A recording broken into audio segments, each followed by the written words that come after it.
Hello everybody, and thank you for joining me for this Rosh Hashanah sermon. 5780 was a really hard year.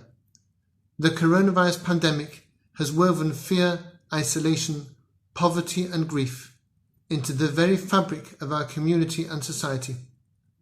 As we look back over the desolation of the last year and look forward into the new year, which promises more of the same, we might well wonder what God is playing at.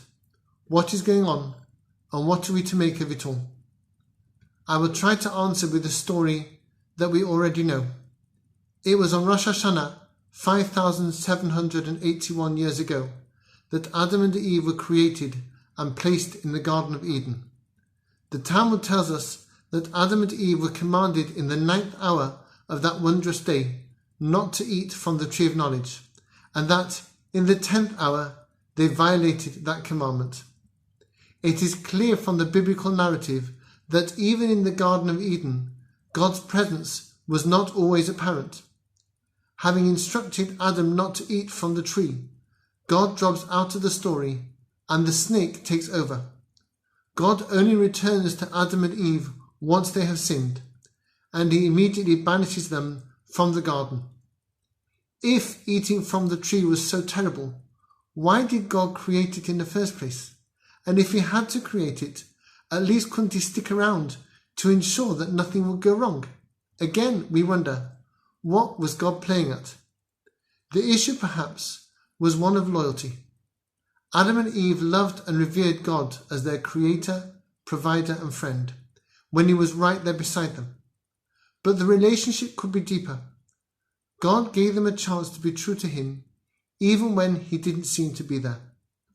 So he told them not to eat from the tree, then deliberately pulled back. This was Adam and Eve's chance to step up to the plate and repay God's trust in them, even when he was nowhere to be seen.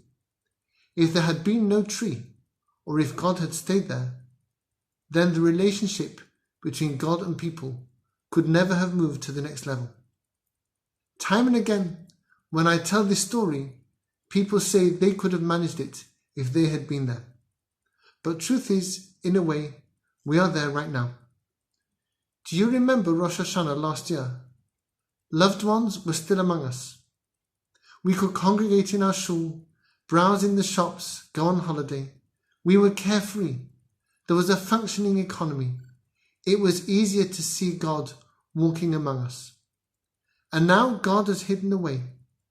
In amongst the cumbersome PPE paraphernalia, the social distancing, the fear that stalks our streets, we are in a rerun of the Garden of Eden. Rosh Hashanah comes, and God asks us if we would choose him, even when we feel abandoned, even when his presence is invisible. And it's hard. Like Adam and Eve, our spiritual task is clear. But like Adam and Eve, the lack of that gentle divine hand on our shoulder is disconcerting.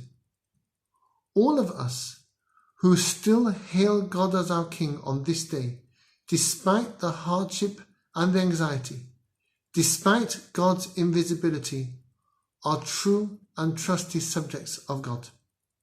We bring an inner steel to our relationship with him, a tenacity and loyalty which were absent in the Garden of Eden. Today, on the anniversary of that ancient era, we have an opportunity to mend it precisely because of the coronavirus hardship. I thank you all for participating in this historic day, despite its severe challenges. May God our King return to us, and may we once again feel his hand on our shoulders. May our new year be good and sweet.